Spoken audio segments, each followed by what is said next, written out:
বেলাল নড়াচড়া যেন না করতে পারি গো, এই জন্য মস্ত বড় পাথর আমি বেলালের বুকের মধ্যে উঠায়া দিয়েছে।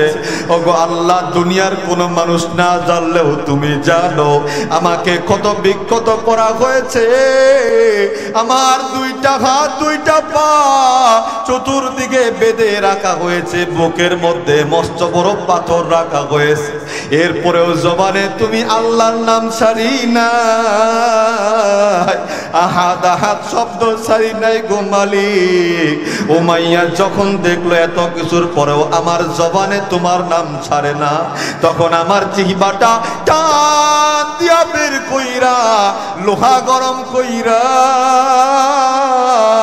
মালিক রে আমার জিহ্বার নানান জায়গায় ছিদ্র করেছে। ওগো আল্লাহ, যখন আমার জিহ্বাটা ছিদ্র হয়ে গেছে, ওগো আল্লাহ, সেদিন থেকে আমি আর কোনো কিছুই উচ্চারণ করতে পারি না। এটা কিন্তু আমি বিলালের দোষ না, এটা কিন্তু তুমি আল্লাহর জন্য আর তোমার নবীরে ভালোবাসবার জন্য। একটু আওয়াজ দেয়া বলা যায় কি আল্লাহু আকবার। বেলাল কান্দে কান্দে, বেলাল চোখের পানি ঝরাইয়া দুনিয়ার কোন মানুষের কাছে মনের দুঃখের কথা কয় না। এরে আমার ধনবাড়ি অঞ্চলের বাবাজি, বিলাল তার মালিক আল্লাহর কাছে ডেকে ডেকে এই কথাগুলা কিন্তু কয়। বাজান রে, আমার আল্লাহর কাছে বিলাল যখন দোয়া করে গো, আমার আল্লাহ বিলালের দোয়া যেন কবুল কইরা নেয়। এরে বন্ধু, রাতের আধার কেটে যখন ভোর হইয়া যাবে গো, এমন সময়ের মধ্যে যখন ফজরের নামাজের সময় হয়ে যাবে, মসজিদে নববী থেকে তো আজান দেওয়া হলো, বিলাল আজান দিল না, নবনিযুক্ত নতুন সাহাবী আজান দিয়ে দিল। কিন্তু আগের যুগে ডিজিটাল ব্যবস্থা ছিল না। আজান হওয়ার পরে আকাশটা যখন সাদা সাদা হইত, তখন তো ফজরের নামাজ পড়া হইত। নবী আমার আজানের পরে সাহাবীদের সঙ্গে অপেক্ষা। কিন্তু জাননি বাজান, আজ আর আকাশ সাদা সাদা হয় না, ফজরের নামাজের সময়ও হয় না। নবী আমার আল্লাহর কাছে ফরিয়াদ জানায়, ওগো মালিক, সেই কখন আজান হলো? আল্লাহ গো, আজ কি ফজরের নামাজের সময় হবে না?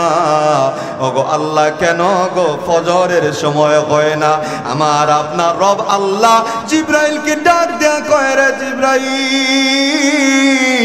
তাড়াতাড়ি আমার বন্ধু মুহাম্মদের কাছে সংবাদ নিয়ে যাও। জিব্রাইল নবীর কাছে আসলো। ওগো আল্লাহর হাবিব, কাকে দিয়ে আজান দিয়েছেন?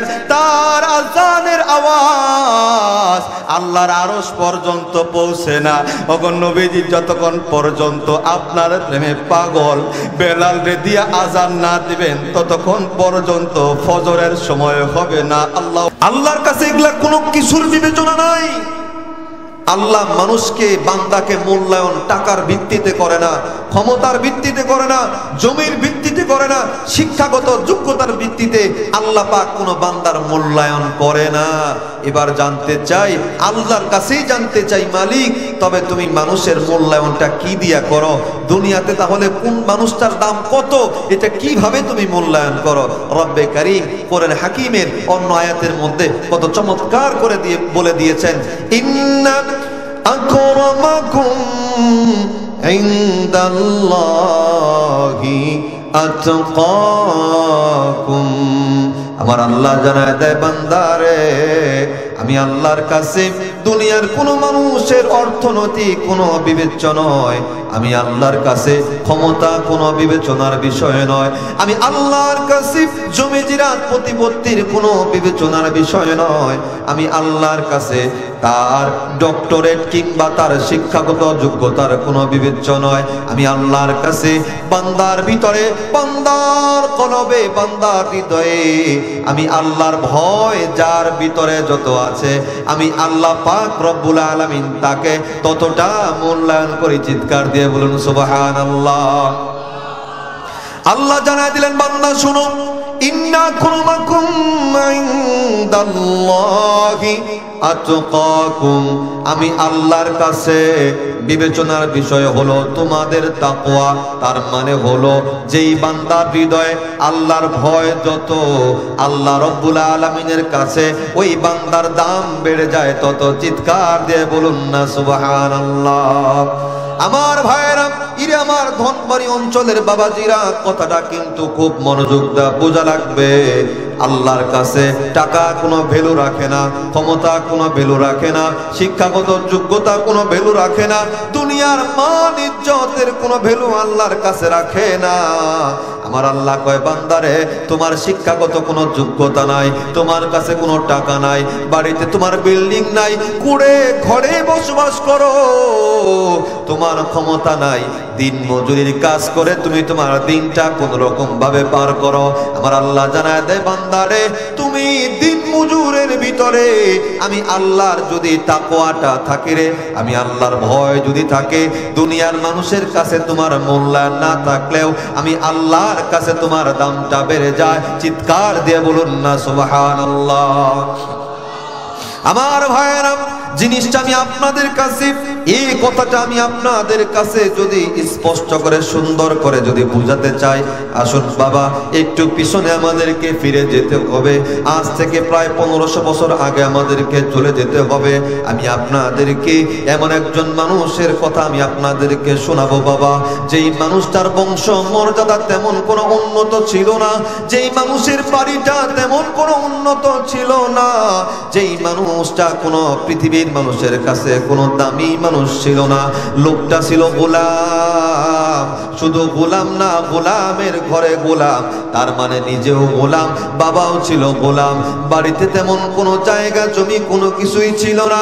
এরে বন্ধু, যার চেহারা ভালো না, কোনো কিছুই ভালো না, শিক্ষাগত যোগ্যতা যার ছিল না, দুনিয়ার মানুষের কাছে যার কোনো মূল্যায়ন ছিল না বন্ধুরে, কিন্তু আল্লাহর কাছে তার অনেকটা মূল্য ছিল। এরে বন্ধু, যার নাম হলো হযরতে বিলাল হাবশী রাদিয়াল্লাহু তাআলা আনহু।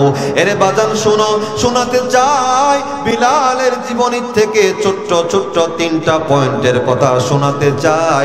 বিলালের চেহারা ভালো ছিল না, বিলালের ক্ষমতা ছিল না, বিলালের সামাজিক অবস্থা ভালো ছিল না, বিলালের দুনিয়ার মানুষের কাছে কোনো দাম ছিল না, কিন্তু বিলালের দাম আমার আল্লাহর কাছে কতটা ছিল বাবা, আমি আপনাদেরকে শুধুমাত্র একটু শোনাতে চাই। আসুন আমরা শুনবো হযরত বিলালের দাম কত ছিল আল্লাহর কাছে। এরে বন্ধু রে, নবী আমার মেরাজের রজনীতে যাইয়া নবী আমার ওই যে আপনারা জানেন গো, প্রথম আসমান পাড়ি দিয়া দ্বিতীয় আসমান, দ্বিতীয় আসমান থেকে তৃতীয় আসমান, তৃতীয় থেকে চতুর্থ আসমান, চতুর্থ থেকে পঞ্চম আসমান, পঞ্চম আসমান ভেদ করে ষষ্ঠ আসমান, সেখান থেকে সপ্তম আসমান, সপ্তম আসমানের উপরে হলো সিদরাতুল মুনতাহা, সিদরাতুল মুনতাহার কাছেই হলো আল্লাহর জান্নাত। আল্লাহর নবীকে আল্লাহ ডাক দেয়, কয় হাবিব আমার, একটু জান্নাতটা আপনি ঘুরে দেখে আসুন। আমার নবী জান্নাতের মধ্যে চলে গেলেন, জান্নাত ঘুরে ঘুরে নবী আমার জান্নাত দেখতেছে বাবা। হঠাৎ করে রহমতের নবীর কানের মধ্যে কার জুতার আওয়াজ যেন বেজে যায়, নবীজির কানে কার জুতার আওয়াজ যেন শোনা যায়।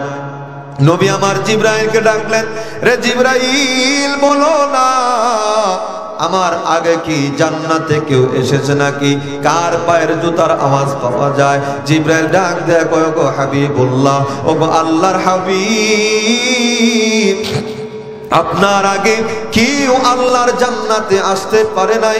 নবী আমার ডাক দেয়া কয়, তাহলে কার পায়ের জুতার আওয়াজ আমার কানে বাজে?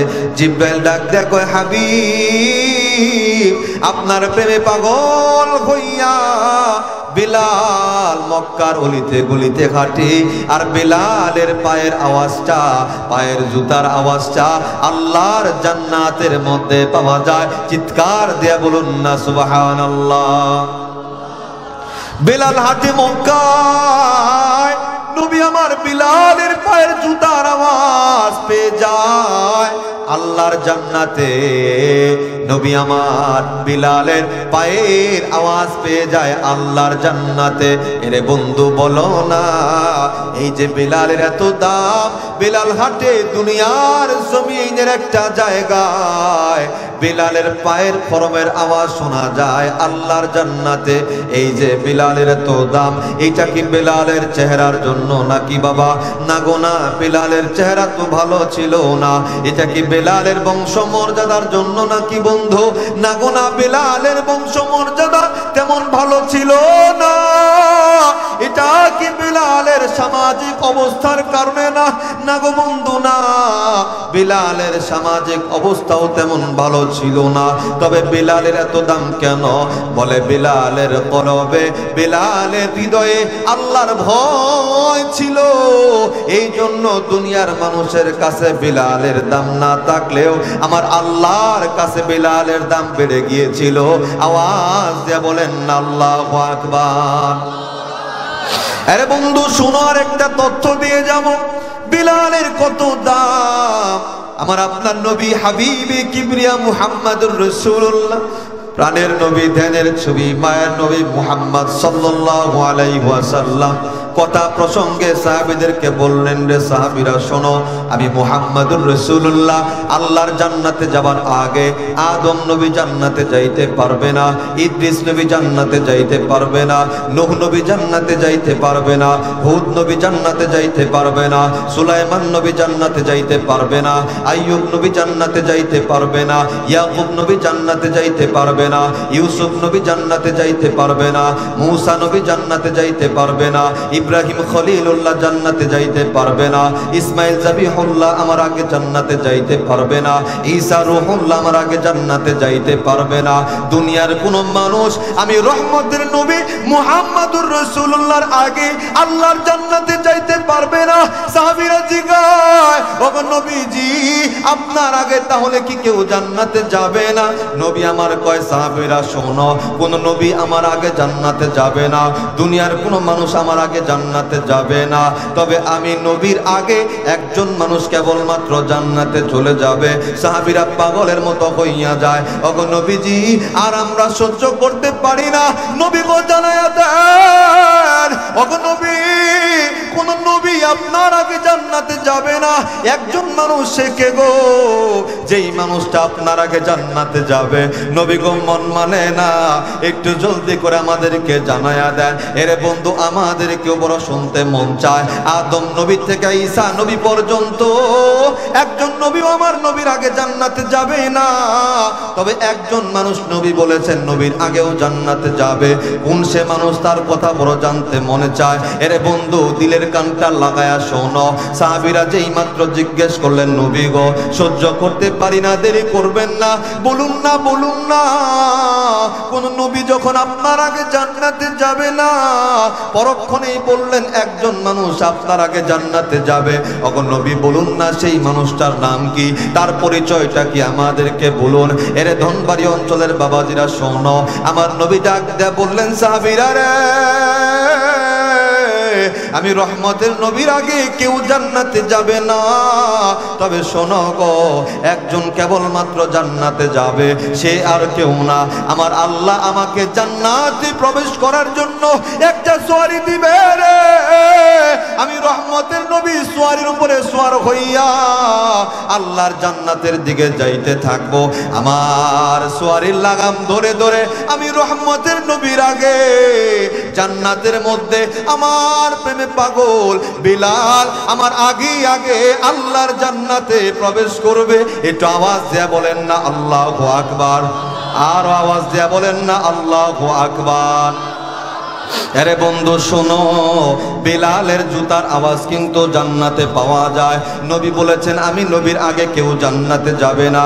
আদম নবী থেকে নিয়ে ঈসা নবী পর্যন্ত কোন নবী জান্নাতে যাবে না। একজন মানুষ নবী বলেন আমার আগে জান্নাতে যাবে, ওই মানুষটার নাম হলো বিলাল। এই যে বিলালের এত দাম, এরে বন্ধু দামটা কেন? আসো সামনের দিকে বিলালের জীবনের আরো একটা চমৎকার তথ্য আমি আপনাদেরকে দিয়ে যাব। এরে বন্ধু আমি কিন্তু সময় সময় পাবো না, আমাকে অন্য আরেকটা জায়গায় যেতে হবে।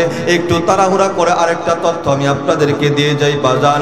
এরে বন্ধু শোনো, রহমতের নবী আমার আল্লাহর নির্দেশে মক্কা ছেড়ে দিয়ে যেই মাত্র মদিনার দিকে হিজরত করে চলে যায়, হিজরত করে যাবার পরে রহমতের নবী আমার মদিনার মধ্যে যাইয়া সর্বপ্রথম একটা মসজিদ নির্মাণ করলেন। মসজিদটা আজও তো আছে, মসজিদটার নাম মসজিদে নববী। চিল্লায় বলেন কথা ঠিক না বেঠিক? আরে বন্ধু, নবী আমার মসজিদ নির্মাণ করার পরে নবী বললেন আমি হলাম এই মসজিদের ইমাম। আরে সাহাবীরা শোনো গো, তোমাদের মধ্য হতে আমি একজন মুয়াজ্জিন বেছে নিব, সে আর কেউ হবে না, ও হবে আমার কালো সাহাবী বিলাল। আমি হলাম ইমাম বেলাল গো, তুমি হলা এই মসজিদের মুয়াজ্জিন। বিলালের মনটা বড় আনন্দিত, আজ বেলাল বড় খুশি, কারণ বেলাল আজান দিবে রে। বিলালের আজানের পরে ইমামতি করবেন রহমতের নবী মুহাম্মদ সাল্লাল্লাহু আলাইহি ওয়াসাল্লাম। এটা আওয়াজ দিয়ে বলেন আল্লাহু আকবার। বিলাল কিন্তু আজকে খুশি। নবী আমার আজানের দায়িত্ব আবু বকরকে দেয় না, উমরকে দেয় না, উসমানকে দেয় না, আলীকে দেয় না, অন্য কোন সাহাবীকে দেয় না। মুয়াজ্জিন হিসাবে নবী আমার বেলালকেই বেছে নিল। এরে বন্ধু, দিন যাচ্ছে, সপ্তাহ যাচ্ছে, মাস যাচ্ছে, বছর যাচ্ছে। কয়েকটা বছর যখন পার হয়ে যায়, হঠাৎ করে একদল সাহাবী সন্ধ্যার পরে রহমতের নবীর কাছে আবদার জানায়, ওগো হাবিব, আমাদের মধ্যে অমুক সাহাবীর গলার আওয়াজটা বড় চমৎকার, উচ্চারণটাও বড় ভালো। নবী গো, বেলাল আজান দেয়, বেলালের গলার আওয়াজ তেমন ভালো না, উচ্চারণটাও ঠিকঠাক মতো করতে পারে না। ওগো নবীজি, আমাদের তেমন একটা ভালো লাগে না। নবী গো, আমরা চাই বেলালকে মুয়াজ্জিন থেকে বাদ দিয়া অমুক সাহাবীকে আপনি মুয়াজ্জিন নির্ধারণ করে দেন। নবী আমার রাজি। ফজর থেকে তোমরা যাকে চাচ্ছ সেই আজান দিবে। নবী আমার এশার সালাত কায়েম করবার পরে বিলালকে ডাকলেন, রে বেলাল এদিকে আসো। বেলাল নবীর ডাকে সাড়া দিয়ে দিল, নবীর কাছে হাজির হয়ে যায়। নবী আমার ডাক দেয়া কয়, বেলাল রে, আগামীকাল ফজর থেকে, ভোর থেকে, ফজর থেকে এই মসজিদে নববীর মুয়াজ্জিন তুমি থাকবে না, আজান তুমি দিবে না, অমুক সাহাবী আজান দিয়ে দিবে। যেই মাত্র রহমতের নবী এই কথা বলছে, বেলালের মনটা যেন ভেঙে চূর্ণ বিচূর্ণ হয়ে যায়। বেলালের দিল থেকে অঝরে যেন রক্ত ঝরতে থাকে, বেলালের দুই চোখের মধ্যে পানি। কিন্তু নবীর সিদ্ধান্ত, বেলাল তো কোনো কিছুই বলতে পারলেন না, শুধু বেলালের দিলে দিলে একটা কথা, হারে মসজিদের নববীতে নবী আমার ইমাম তো থাকবে, কিন্তু আমি বেলাল মুয়াজ্জিন থাকতে পারবো না। বেলাল যেন পাগল পারা হইয়া যায়। বেলাল তার বাড়ির দিকে ছুটে যায়, রাত গভীর হইয়া যায়। রে বন্ধু, মদিনার সকল মানুষ ঘুমায়া যায়, কেবলমাত্র একজন মানুষের চোখে কোনো ঘুম নাই, সেটা হলো বেলাল। বেলাল আর ঘুমাইতে পারে না, নিজেরা নিয়ন্ত্রণ করতে পারে না। আরে আগামীকাল ভোর তো হবে, ফজর তো হবে, কিন্তু আমি বেলাল ফজরের আজান আর দিতে পারবো না। এর বন্ধু, বেলালের মনের বেদনা আমি বুঝি তোমাদেরকে বুঝাইতে পারলাম না রে বাবা। নবী আমার মসজিদ নববীর ইমাম গো, বেলাল মুয়াজ্জিন থাকতে পারে না, বেলালের মন মানে না। দুনিয়ার কোনো মানুষের সঙ্গে বিলাল কথা কয় না। গভীর রজনীতে বিলাল আল্লাহর কুদরতি পায়ে সিজদা দিয়ে দেয়, নিজের দুইটা চোখের পানি অঝরে জড়াইতে জড়াইতে ঘাউমাউ করে আল্লাহর কুদরতি পায়ে সিজদা দিয়া বিলাল শুধু কান্দে। আমার আল্লাহ তো বলেছে, আমার কোনো বান্দা আমি আল্লাহকে যখনই ডাকবে, আমি আল্লাহ ওই বান্দার ডাকে সাড়া দিয়ে দিব। বিলাল আল্লাহকে ডাকে রে, আল্লাহকে ডেকে ডেকে কয়, ওগো মালিক, দুনিয়ায় তোমার নবীর সাহাবীরা নবীর কাছে অভিযোগ করেছে আমি বেলালের গলার আওয়াজ ভালো না। ওগো আল্লাহ, এই গলার আওয়াজের মালিক আমি না, মালিক রে, কণ্ঠের মালিক তুমি।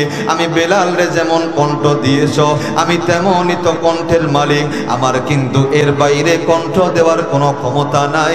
এরে বলুন না, এই কণ্ঠ যিনি দিয়েছেন তিনি কে? আর আওয়াজ দিয়ে বলুন তিনি কে? এরে বন্ধু, কণ্ঠ যিনি দিয়েছেন তিনি আমার আপনার মালিক আল্লাহ। এই কণ্ঠ কিন্তু মন চাইলেও কেউ বাড়াতে পারে না, কমাইতে পারে না। রে বাবাজি শোনো, রাতের আধারে বেলাল কান্দে রে, বেলাল কান্দে, ডাক দিয়া কই মালিক তুমি তো জানো তোমার নবীর সাহাবীরা নবীর কাছে আরেকটা অভিযোগ করেছে।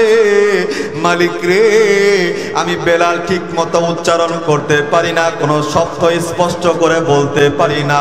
ওগো আল্লাহ, দুনিয়ার কোনো মানুষ না জানলেও তুমি জানো গো। একটা সময় ছিল আমি সব স্পষ্ট করে বলতে পারতাম।